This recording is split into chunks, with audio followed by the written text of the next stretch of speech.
ఉన్నారు ఎవరైనా? మీ పక్క వాళ్ళకి సెకండ్ ఇచ్చి నేను వాక్యం వింటున్నా, నువ్వు కూడా వాక్యం పలకరే. తెలుగే కదా నేను చెప్పింది. హల్లెలూయా. చాలా సంతోషం. ఈ మాట చెప్పాలంటే నాకు కొంచెం భయము. ఎందుకంటే ఒక ఊరికి ఇట్లా వెళ్ళి ప్రార్థనకి వెళ్తే అక్కడ చేయి కలుపుకొని సెకండ్ ఇచ్చుకొని నేను వాక్యం వింటున్నా కానీ ఒక ఆమె చెప్పబోతుందంట. ఆమె గిట్టరామె పక్కనుంది. ఎట్లుంటుంది? ఒక ఊర్లోనంట ఒకే ఇద్దరు స్త్రీలు ఉన్నారు. ఆమెను చూస్తే ఈమెకు పడదు, ఈమెను చూస్తే ఆమెకు పడదు. ఈమె ఏం చేస్తుందంటే ముందుగానే ఒక ఆమె ఏం చేస్తుందంటే పాపం ఆమె కొంచెం ఆరోగ్యం బాగుండదు. ఆమె మెట్లు దిగి చర్చిలోకి అలా బైబిల్ తీసుకొని బయలుదేరదాం అనుకునే సమయానికి ఆమెకు విరోధంగా ఇంకొక ఆమె కూడా వస్తుంది. ఆమె ఇంటి పక్క ఆమె కంటే ముందుగా ఆమె మెట్లు దిగుతుందంటే ఈమె బైబిల్ తీసుకొని బయలుదేరుతుంది. ఈమె బైబిల్ తీసుకొని బయలుదేరిందని చెప్పేసి ఈమె రావడం మానేస్తుంది ఇంకా చర్చికి.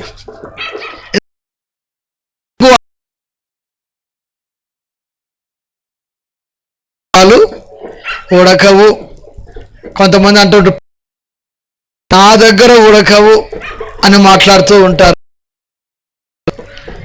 మీకు మీ ఇంటి పక్కలకు మీ ఎదురింటోళ్లకు ఎలాంటి విభేదాలు ఇక్కడికి వచ్చి ఈ స్థలములో విడిచిపెట్టి వెళ్ళుదువుగాక. దేవుని వాక్యం అంటది దేవుని యొక్క నీతిని దేన్ని నెరవేర్చదంట?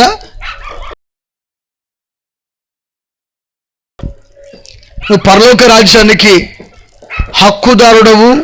హక్కుదారురాలివి నువ్వు ఎలా కాగలవు?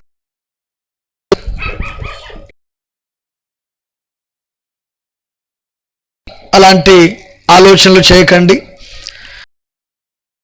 దేవుని యొక్క వాక్యంలోనికి వెళ్దాం. దైవజనులు అభిషక్తులు లూకా పాస్టర్ గారు చక్కని వర్తమానమును మనకు చాలా స్పష్టంగా వివరించారు. వారిని బట్టి కూడా దేవాది దేవునికి స్తోత్రములు కలుగునుగాక.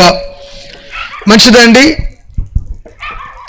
ఆదికాండము 22వ అధ్యాయము 1వ వచనాన్ని చూద్దాము సరిగా. ఆ సంగతులు జరిగిన తరువాత అబ్రహామును ఆయన మాట్లాడుచు అబ్రహామా అని పిలువగా అతడు మాట్లాడుచు. చూడండి, ఇక్కడ అతడు అని దాని పక్కన ఒక అడ్డగీత ఉంటుంది. ఆ అడ్డగీత ప్రారంభించబడింది. అతడు మాట్లాడుచు, నేను మాట్లాడుచు అనే మాట కలుపుతున్నా. ఆ అడ్డగీతకు మాట ప్రారంభించబడిందని అర్థం. అందుకని అతడు మాట్లాడుచు చిత్తము ప్రభువా. ఎవరన్నారు ఈ మాట? అబ్రహాము గారు చిత్తము ప్రభువా అన్నారంట. చూడండి, దేవుని వాక్యములో అబ్రహాము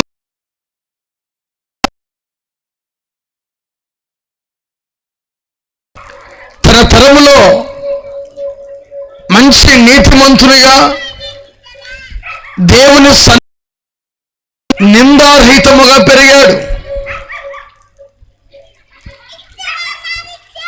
దేవుని వాక్యములో దేవుడు అబ్రహాముతో అంటాడు, నా సన్నిధిలో నిందారహితుడవై ఉండు అని మాట్లాడతాడు. అబ్రహాము ఎంతటి విశ్వాస వీరుడో, ఎంతటి నీతిమంతుడో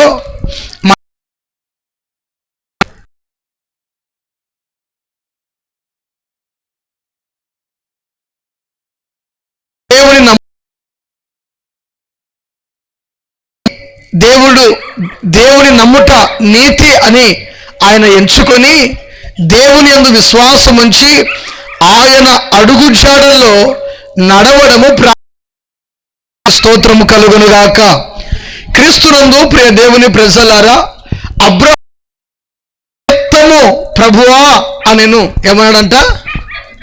ప్రభువా అనెను. ఈ మాట ప్రభువా అను మాటకు అర్థం ఏంటంటే యజమానుడు. ఏమర్థం వస్తుంది?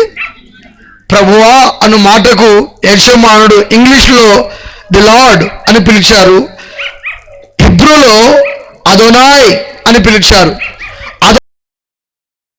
అర్థం ఏంటంటే యజమానుడు. మనము ఆరాధించేటువంటి మన ప్రభు అయిన యేసుక్రీస్తు వారు రాజులకు రాజు, ప్రభువులకు ప్రభు అయి ఉన్నారు. ఆయన యజమానుడు. అందరూ తప్ప చెప్పండి, ఆయన ఏమై ఉన్నారు? యజమానుడు. ఆయన ఎవరెవరికి? సర్వ సృష్టి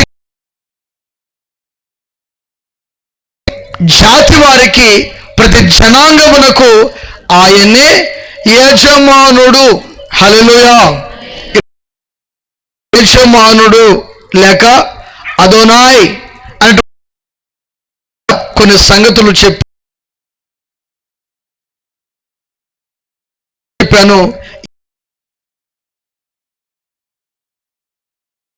ప్రభు అని వారు సంబోధించడం దేవుని వాక్యములో ప్రభు బిడ్డరా, యజమానుడు అనేటువంటి మాట చాలా ప్రాముఖ్యమైంది. ఓ కుటుంబానికి ఓ యజమానుడు ఉండుట చాలా శ్రేష్టము. అవునంటారా? యజమానుడు ఉండాలా ఉండకూడదా? యజమానురాలు ఉండాలా ఉండకూడదా? యజమానురాలు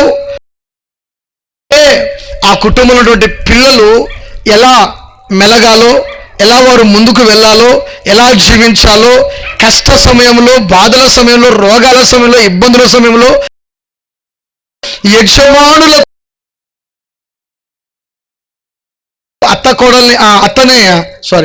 కోడల్ని యజమానురాలు అంటారా? అత్తని యజమానురాలు అంటారా? చెప్పరే. ఇప్పుడు కొడుకుని యజమానుడు అంటారా లేక తండ్రి యజమానుడు అంటారా? చెప్పాలి నాకు. అయ్యా పురుషులు కూడా చెప్పాలి నాకు. ఎవరు యజమానులు అంటారు? ఇంటి పెద్ద ఎవరు? తల్లా తండ్రా? వారు నీకు యజమానులు. వారు నీకేమవుతారు? ఈ రోజుల్లో ఏముందంటే వారు మనకి, నా తల్లిదండ్రులు నాకు యజమానులు కాదు, మాకు మేమే సమాజము, మాకు మేమే యజమానులము అని మాట్లాడుకుంటున్నాం. క్రీస్తునందు ప్రియ దేవుని ప్రజలారా గమనించాలి, దేవుని వాక్యములో యజమానుడు అనేటువంటి మాట చాలా ప్రాముఖ్యమైంది. మనము ఆరాధించేటువంటి మన దేవుడు మనకు పరమ యజమానుడై ఉన్నటువంటి సంగతి మరవకూడదు. ఒకటి. రెండోది మీకు చెప్పేటువంటి మాట ఏమిటంటే, ప్రభు బిడ్డరా, ఒక కుటుంబానికి ఒక యజమానుడు ఎంత అవసరమో, ఒక మినిస్ట్రీకి ఒక యజమానుడు ఎంత అవసరమో, ఒక సంఘానికి, ఒక మందిరానికి యజమానుడు ఎంత అవసరమో, వారు ఎందుకు ఉండాలి, వారు చేసేటువంటి పని ఏంటంటే, ప్రభు బిడ్డరా, ఒక క్రమబద్ధంగా కుటుంబమే కావచ్చు, సంఘమే కావచ్చు, అది మినిస్ట్రీ యజమానుని యొక్క హ్యాండ్ ఓవర్లో ఉన్నంత కాలము ఏ దానికి కూడా భయం ఉండదు. గట్టిగా చప్పట్లు కొట్టి ప్రభుని స్తుతిద్దామండి. ఒకవేళ యజమానుడు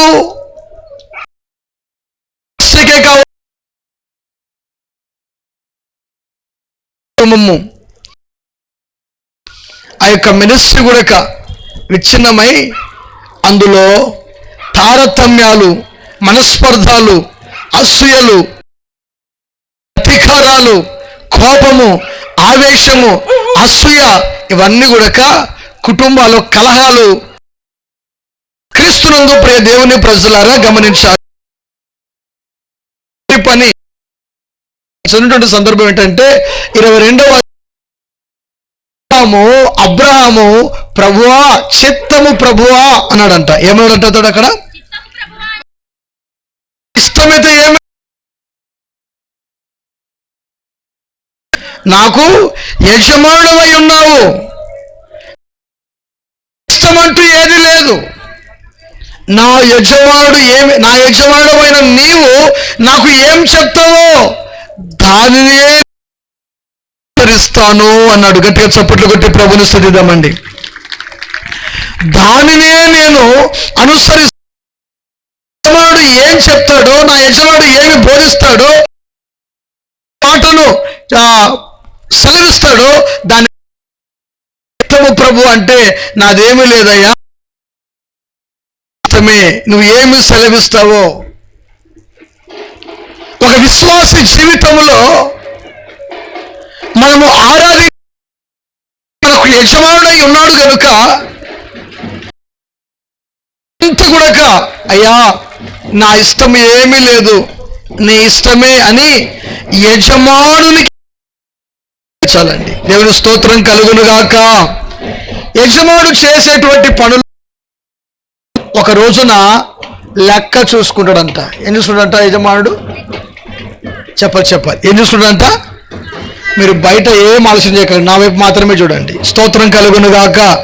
చేతులు పైకెత్తి మనం చెబుదాము సరిగా.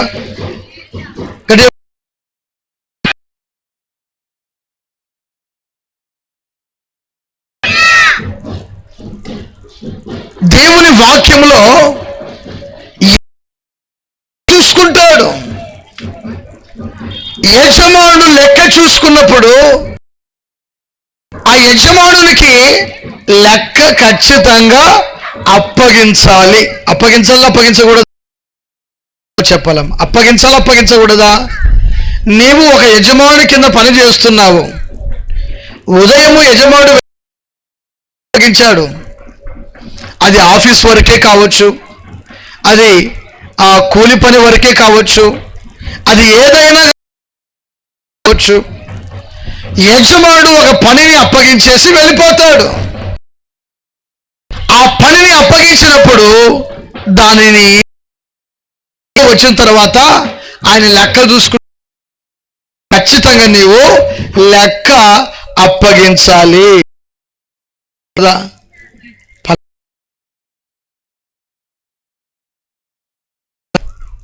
ఒకవేళ గవర్నమెంట్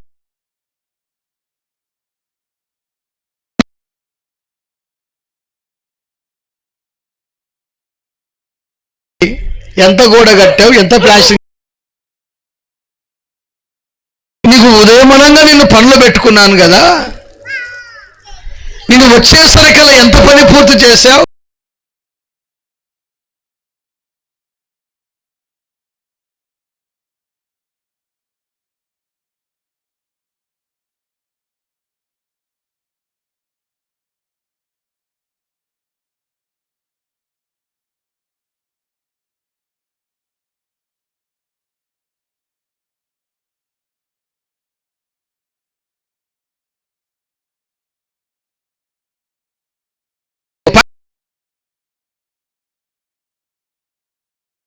కదా. ఈ 5ంటికి ఇంకొక 5 సమకూర్చి పెట్టాను, సంపాదించి పెట్టాను. ఇదిగో బాబు నా దగ్గర ఉన్నాయా, 5 ఒక 10 రూపాయలు ఉన్నాయి, తీసుకోండి అయ్యా అంటే, అబ్బా బల నమ్మకమైన మంచి దాసు ఆయన పొగిడి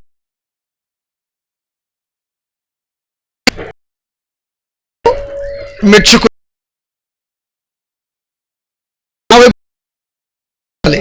యజమానుడు మెచ్చుకున్నాడు. అబ్బాయికి 2 ఇచ్చాను కదా, 2 రూపాయలు ఇచ్చాను కదా, 2 నాణ్యాలు ఇచ్చాను కదా, నీవేం చేసావు? అయ్యా నీవు ఇచ్చిన 2 రూపాయలతో నేను వ్యాపారం 2టితో ఇంకో 2 రూపాయలు సంపాదించాను, టోటల్గా నా దగ్గర 4 రూపాయలు ఉన్నాయి అంట. నీవు ఇచ్చావు, నేను తీసుకున్నాను, సంపాదించుకున్నాను, ఇదిగో మరొక 2 సంపాదించాను, 4 రూపాయలు నా దగ్గర ఉన్నాయంటే అప్పుడు ఆయన అంటాడు, యజమానుడు అంటాడు, నీవు ఈ కొంచెములో నమ్మకంగా ఉన్నావు గనుక నువ్వు చాలా గ్రేట్ అని చెప్పేసి ఆయన మెచ్చుకొని వెళ్ళిపోయాడు. ఇంకా ఒక నాణ్యం ఇచ్చాడు కదా, ₹1 ఇచ్చాడు కదా, ఆ వ్యక్తి దగ్గరికి వెళ్ళాడంట. ఆ వ్యక్తి దగ్గరికి వెళ్తే, అబ్బాయి నీకు రూపాయి, నువ్వు ఇచ్చిన రూపాయి వాస్తవమే, నాకు నువ్వు నడి బజార్లో అయినా సరే నా అంగి పట్టుకొని కాలరు పట్టుకొని, రే రూపాయి ఇచ్చాను నీకు, ఏం చేశావు, లెక్క చూసుకుంటావు అని ఖర్చేమీ చేయకుండా దాన్ని భూమిలో దాచిపెట్టాను అన్నాడట. యేసుక్రీస్తు ప్రభువారు లెక్క ఎందుకు అడుగుతాడంటే, నీకు ఇచ్చినటువంటి దినాలు ఉన్నాయి కదా, అవి 70 సంవత్సరాల, 60 సంవత్సరాల, 80 సంవత్సరాల ఇవి ఉన్నాయి కదా, ఈ కాల వ్యవధిలో ఆత్మీయమైనటువంటి జీవిత ప్రయాణం ఏ విధంగా కొనసాగుతుంది. ఒకటి, నీకు ఇచ్చినటువంటి కొన్ని శ్రేష్టమైనటువంటి బహుమానాలు ఉంటాయి, తలాంతులు ఉంటాయి. ఏంటివి? పాటలు పాడేది, పరిచర్య చేసేది ఉంటాయి ఉండవా? పలకరే ఉంటాయి ఉండవా? తలాంతులు ఉంటాయి.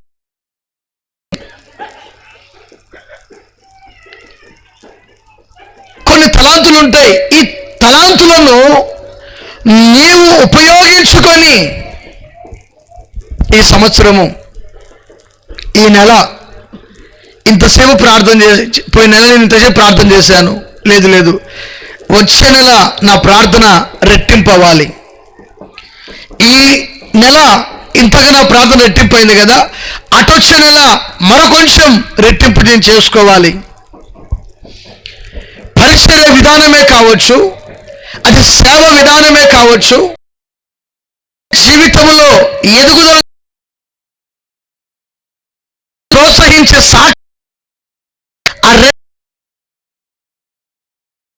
పోయిన సంవత్సరం అంతా నువ్వు ₹10 వేసావు కదా, నేను ₹10 వేస్తాను అనుకుంటే నువ్వు అభివృద్ధిలోనికి రాలేదు. పోయిన సంవత్సరం నువ్వు 20 వేసావా, ఈ సంవత్సరం కూడా ₹20 నేను కానుకేసి అంటే కాదు, అభివృద్ధి కాదు. నీవిచ్చేటువంటి కానుక అనేది రెట్టింపు అవ్వాలి, నువ్వు చేసే ప్రార్థన రెట్టింపు అవ్వాలి, నీ భక్తి రెట్టింపు అవ్వాలి. హల్లెలూయా. నీ విశ్వాసము రెట్టింపు అవ్వాలి, నీ ప్రార్థన జీవితము రెట్టింపు అవ్వాలి.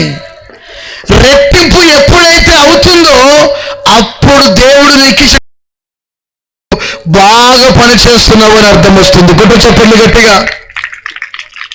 నాకు కాదులేండి పాస్టర్ గారు చెప్పేది, వాళ్ళకి చెప్తున్నారు, వాళ్ళకు మాత్రమే.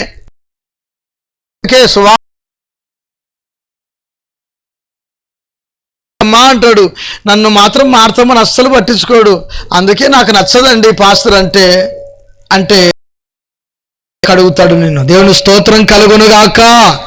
నిన్ను ఆ సంఘానికి ఎందుకు పంపించాను, పరిచర్యకి ఎందుకు పంపించాను, అక్కడ ఎందుకున్నావు, ఏం చేశావు?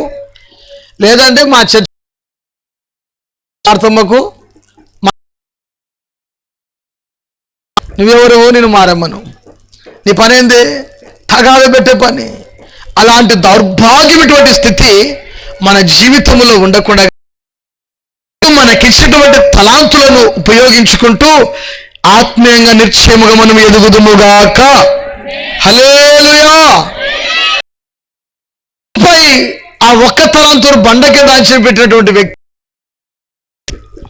అరే ఆ రూపాయి ఎవరికైనా వడ్డీ వ్యాపారస్తులకు ఇచ్చినా నాకు వడ్డీ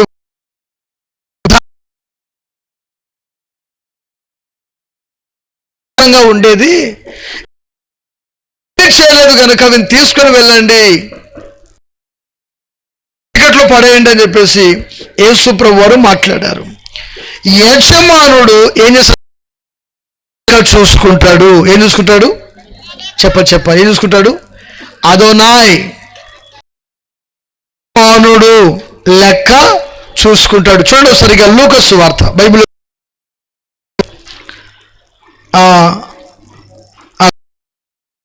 8వ అధ్యాయం 23, 24 చూడండి ఒకసారిగా. కాలమైన తర్వాత ఆ దాసుల యజమానుడు వచ్చి వారి యొద్ద, చూశారు అక్కడ, ఆ దాసుల యజమానుడు వచ్చి లెక్క చూచుకొనెను. చూడండి, లెక్క చూచుకొనెను. 5 తలాంతులు ఇచ్చేటువంటి వ్యక్తి దగ్గరికి వెళ్ళి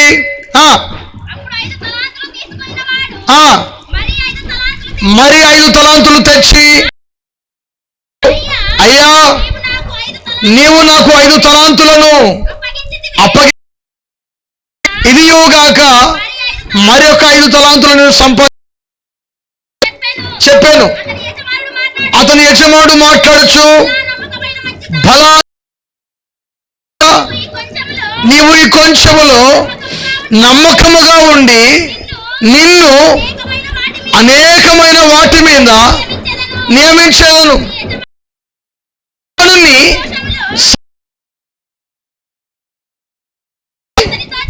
అతనితో చెప్పాను. అలా 2 తలాంతులు తీసుకుని వచ్చి మాట్లాడుచు, అయ్యా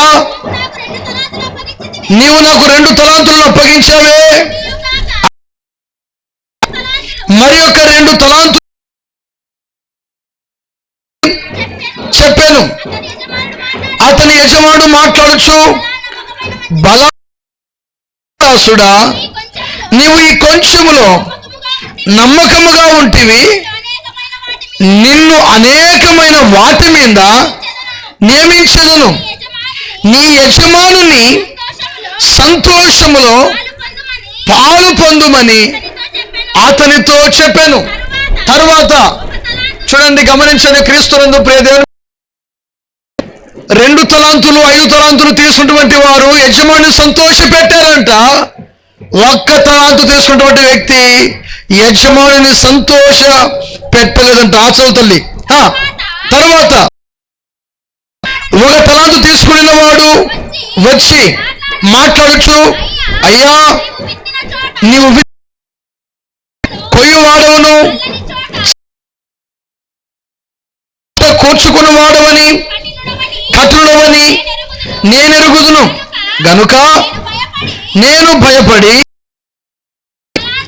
నీ తలాంతులను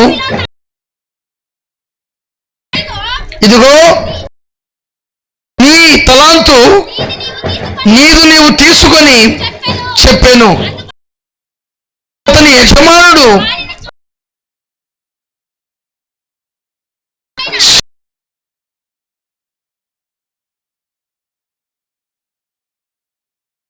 కొయ్యవాడను చల్లని చోట పంట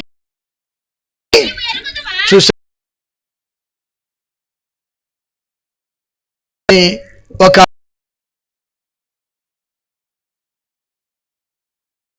మంచిగా సరిగా హల్లెలూయా బోలో యేసు మహారాజుకే. యజమానుని సంతోష పెట్టలేని ఒక వ్యక్తి, మనం ఆరాధించేటువంటి మన ప్రభు అయిన యేసుక్రీస్తు వారు, ఆయన మనకు యజమానుడై ఉన్నాడు.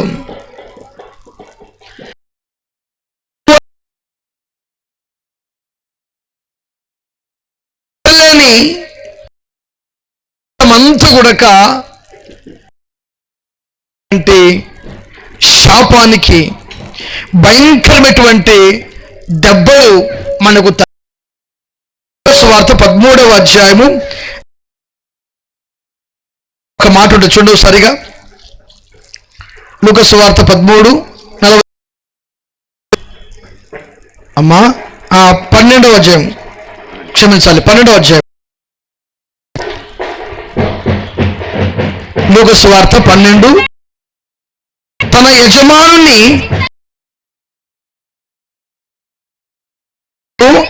అతని చిత్తము చొప్పున జరిగింపకయు ముందు దాసునికి దెబ్బలు.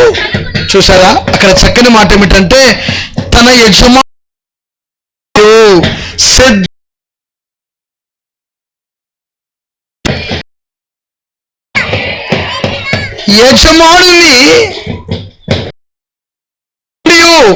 అతను ఏం చేయలేదంట, సిద్ధపడలేదంట. ఏం పర్లేదు అదేనా చెప్పాలి ఏం అమ్మా ప్రభు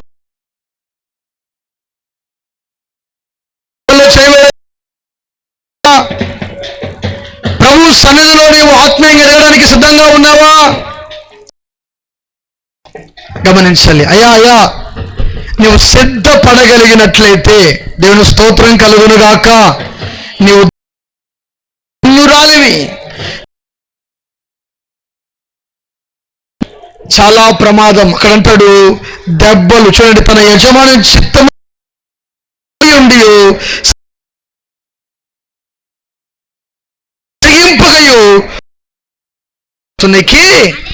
అనేకమైనటువంటి తగులుతాయి. యజమానుని సంతోష పెట్టేటువంటి విశ్వాసులుగా మనము ఉందుముగాక. మన ప్రభు అయిన యేసుక్రీస్తు వారు ఆయన మనకు మనము ఆయన సంతోష పెట్టే. అబ్రహాము దేవుని సంతోష పెట్టే వ్యక్తిగా ఉన్నాడు. గట్టిగా చప్పట్లు కొట్టి ప్రభుని స్తుతించాలి. ఏ విషయంలో అబ్రహాము దేవుని సంతోష పెట్టాడు అంటే, అబ్రహామా నీ బలి ఇవ్వగలుగుతావా అంటే, అయ్యా చిత్తం ప్రభువా నీవు అడిగావు కదా.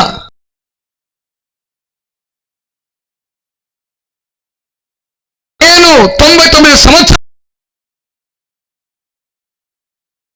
ఈ వృద్ధాప్యంలో సంతానము లేని కాలంలో నీవే సంతానం ఇచ్చావు, నీవే నాకు బహుమానముగా ఇచ్చావు, నీవే స్వాస్థ్యం ఇచ్చావు గనుక నీవు అడిగావు గనుక నా కుమారు నీకు ఇచ్చేస్తాను ప్రభు అని తన మనసులో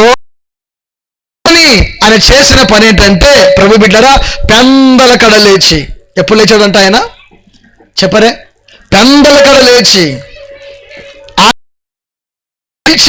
పనివారు చాలా మంది ఉన్నారు అబ్రహాము దగ్గర, దాసదాసులు ఎంతో మంది ఉన్నారు. ఆయన ఒక యజమానుడే. ఆయనకంటూ ఒక యజమానుడు ఉన్నాడని ఆ కోరిక మేరకు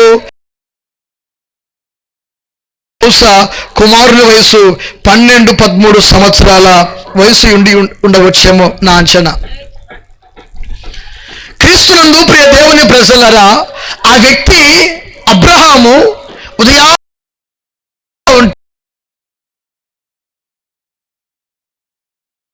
వచ్చి బయటకు వచ్చి చూస్తే కనబడుతుంది. గుడారము వాకిట నిలబడి చూస్తా ఉంది. కానీ పనివారు ఉన్నారు, నీవెందుకు కట్టలు? అటువంటి ప్రశ్న శారమ్మ అబ్రహామును వేయలేదు. స్తోత్రం కలుగునుగాక. శారమ్మ ప్రశ్న వేయలేదు. ఒకటి గుర్తు. తర్వాత కట్టెలు చేసి మోపు కట్టి, ఏం కట్టాడు? మోపు కట్టి పనివారిని పిలిచి గాజులకు గంతలు కట్టించి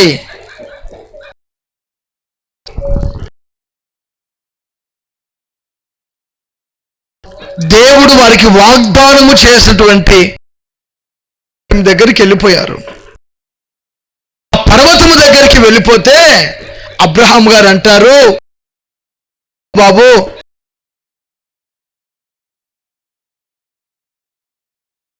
కుమారుణ్ణి ఆ మోరి కదా, అక్కడ మా దేవునికి మేము బలి అర్పించి మొక్కుకొని మరలా తిరిగి వస్తాం. అవునా? వెళ్ళండి. ఇప్పుడు ఒక అబ్రహాము గారు అంటారు, నేను నా కుమారుడు దేవునికి మొక్కి తిరిగి వస్తాము అన్నాడు. వస్తాము అంటే బహువచనమా ఏకవచనమా?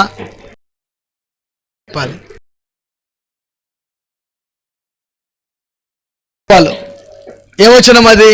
వస్తాము అంటే అబ్రహాము యొక్క ఉద్దేశం ఏంటంటే, దేవుడు అడిగాడు, ఆయనకి చెల్లించాలి. నైతికంగా మనం ఆలోచించదండి. ఇంకా ఇద్దరు ఎలా వస్తారు? ఒకరు వస్తారా, ఇద్దరు వస్తారా? తిరిగి వచ్చేది ఒకరే.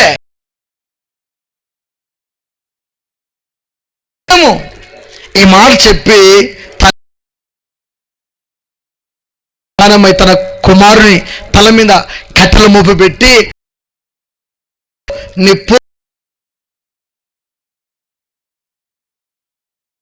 కొడుకు దారిలో అడుగుతున్నాడు, నాన్న నాన్న నాన్న, ఓ డాడీ మన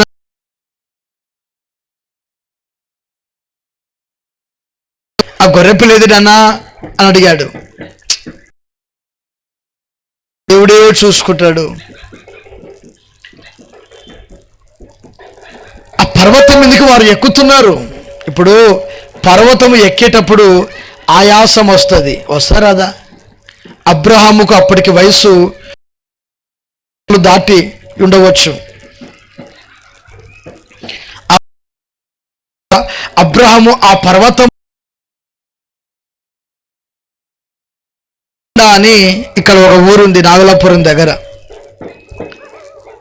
ఆ అనుగొండకు శిలువ ప్రతిష్ట ఆ కొండ మీద చేస్తారంట. పిలిచారు.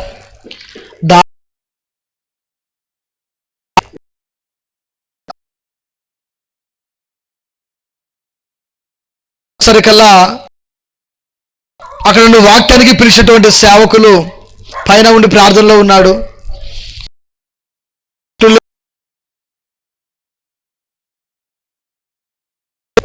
మొత్తానికి చిన్నగా పై సరికల్లా నాకు ఆయాసం వచ్చింది.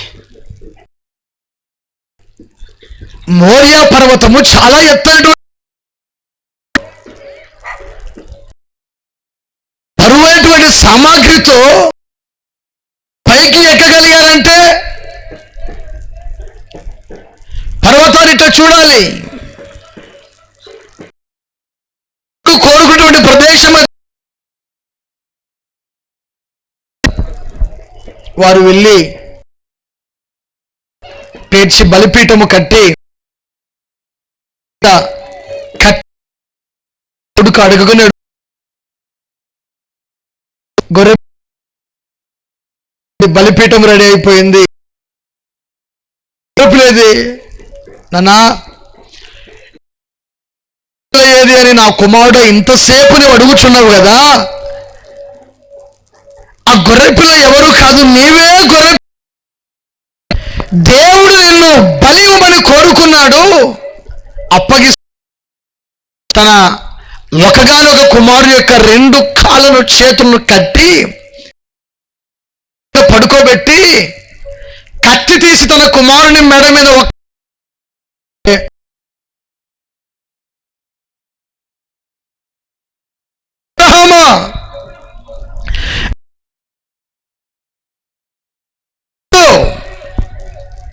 నువ్వు దేవునికి భయపడువాడవని ఎందువలన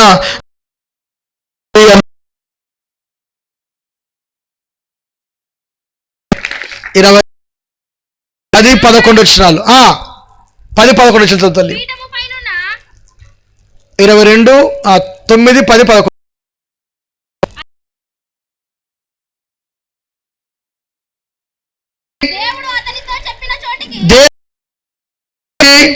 వచ్చినప్పుడు పేర్చి తన కుమారుడకు ఇస్సాకును బంధించి కట్టెల మీద ఉంచెను. తన కుమారుణ్ణి వధించుటకు తన చేయి చాపి యెహోవా దూత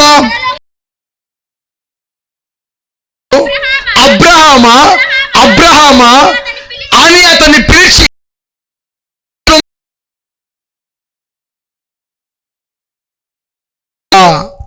ఒకటో చిత్తము ప్రభువా.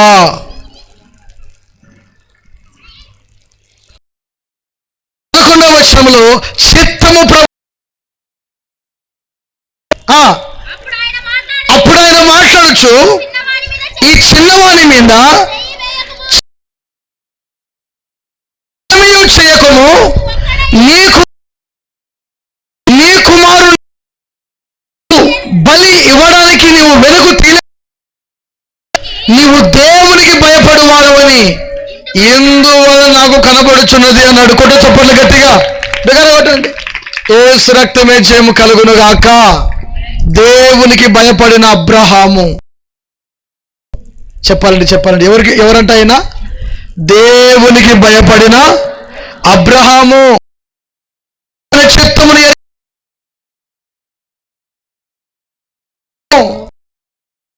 క్రైస్తవ మనుగడలో దేవుని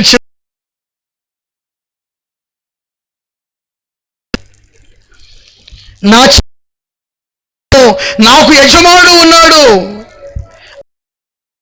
చిత్తం ఏదో నేను జరిగించాలి. హల్లెలూయా. ఆ యజమాను యొక్క చిత్త ప్రకారం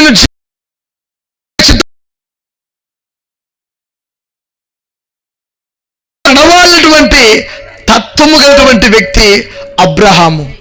హల్లెలూయా. క్రీస్తును మనము మన దేవుడైన మన రక్షణ వారు ఆయన చిత్తము మనము జరిగిస్తున్న సాతాను యొక్క చిత్తం రాయబడి ఉంటుందండి. యోహాను రాసు ఒక్కసారి అక్కడ ఈ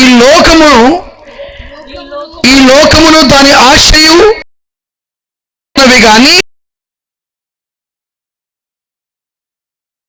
నిలిచి ఉంటాడంట. హల్లెలూయా. దేవుని చిత్తము జరిగించేవాడు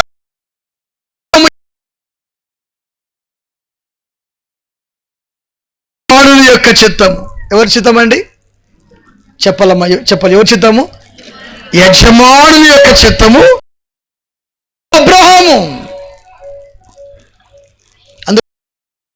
కుమారుని బలి ఇవ్వడానికి కూడా నీ చిత్తమే. ఈ లోకమును దాని ఆశయు గతించిపోవచ్చున్నవి కానీ జరిగించేవారు నిరంతరం నిలిచి ఉంటారు. దేవుని స్తోత్రం. జరిగిస్తున్నామా దేవుని చిత్తాన్ని? నా యజమానుడా,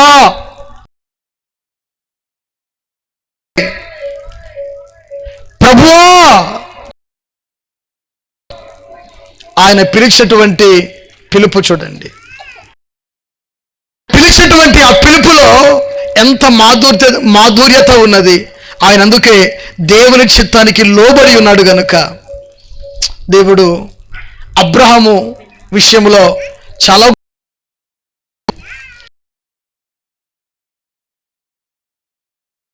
తెలియనటువంటి ఒక దృఢ నిశ్చయత తనలో ఉంది గనుక అబ్రహాము యొక్క నిశ్చయత ఏంటంటే, విశ్వాసం ఏంటంటే, నా కుమారుని నా దేవునికి బలిగా అప్పగించి నా కుమారుని కోసి మాంసమును ముక్కలు మీద పేర్చి ఆ నిప్పు అంటించి బాగా కాలి బూడిదైపోయినా కానీ దేవుడు నా కుమారుడు నాకు మరలా ఏం ఉండండి. కొట్టు చెప్పండి గట్టిగా. దేవునికి స్తోత్రములు కలుగును గాక. ఆయనలో గొప్ప విశ్వాసం ఉన్నది. అందుకని పనివాడుతుంటాడు, నేను నా కుమారుడు తిరిగి నువ్వు చేయవద్దు, ఎందుకంటే నువ్వు దేవుని ఎవరికి భయపడిన మనం ఎవరికి భయపడతామంటే రోగాలకు భయపడతాం. అవునా కదా?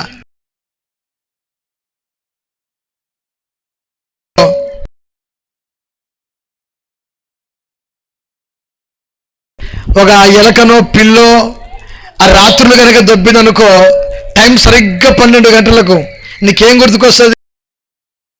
గుర్తుకొస్తుంది? అమ్మో ఏదో తిరుగుతుంది. మొన్న దొబ్బింది, ఈరోజు దొబ్బింది. మొన్న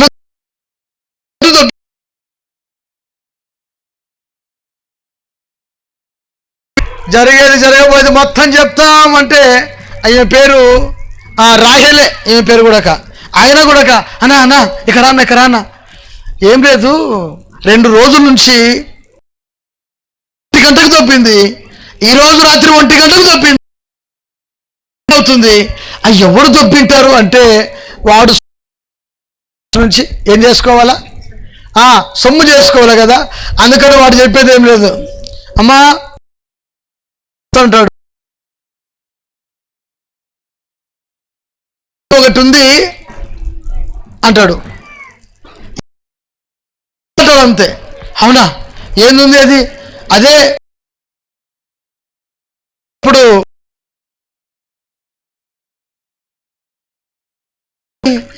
అనిపించినట్టుంది, నాకు అనిపించినట్టుంది, అదే అదే అదే అదే నీకు ఆ మాట చెప్పి సహజంగా నిద్రపోతే కళ రాకేమొస్తుంది? పలకరే కళ్ళు కంట అందరికీ అదే కళ అంటాం. అది జరిగింది. అవునవును, అదే అమ్మా మీ ఇంట్లో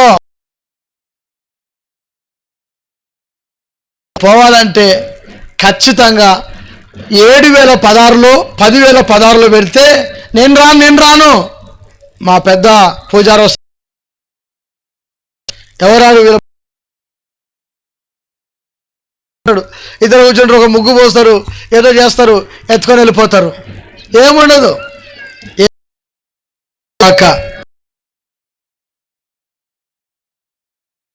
మీద నీకు భయం భయపడిన వ్యక్తి, హల్లెలూయా, దేవునికి భయపడిన వ్యక్తి కనుక చిత్తము అన్నాడు. ఈ కడవరి దినాల్లో మనం ఉన్నాము గనుక ఆయన మన దగ్గరికి లెక్క చూసుకోవడానికి వస్తాడు గనుక ఆయన యేసు రక్తమే జయం కలుగును గాక. ఆఖరిగా ఒక మాట చెప్పి నేను ముగిస్తానండి. దేవుని యొక్క వాక్యంలో పేతురు రాసినటువంటి తిమోతి రాసినటువంటి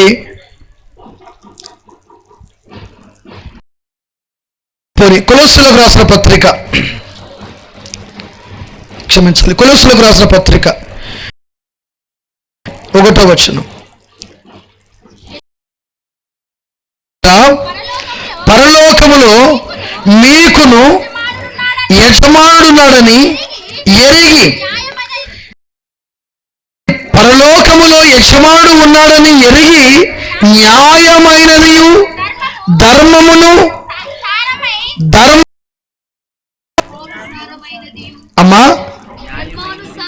ధర్మానుసారమైనదియు మీ దాసు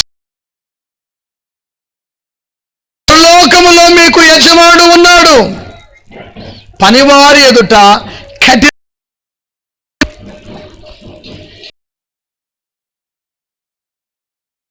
మనకు యజమానుడు. 123వ కీర్తన 1-2 వచనాల్లో కన్నులు తన యజమాని చేతి వైపు, దాసి కన్నులు తన యజమాని మనల్ని కరుణించేంత వరకు మన కన్నులు మన వైపు చూచునుగాక. హల్లెలూయా. ఆయన గలుగుతావో నీకు సహాయము దొరుకుతుంది. ఆయన వైపు నువ్వు చూస్తే, ఆయన వైపు నువ్వు ఎప్పుడైతే చూడగలుగుతావో ఆయన నీకు సహాయము చేసేటువంటి దేవుడని దేవుని వాక్యములో వ్రాయబడినది కనుక ఆయన యజమానుడై ఉన్నాడు. 2వ తిమోతికి రాసిన పత్రిక, ప్రభు బిడ్డరా, ఒక తిమోతికి రాసిన పత్రిక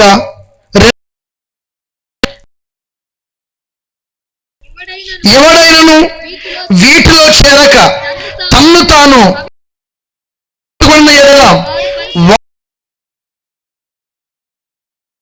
వాడుకొనుటకు అర్హమైన ప్రతి సత్కార్యమునకు సిద్ధపరచబడి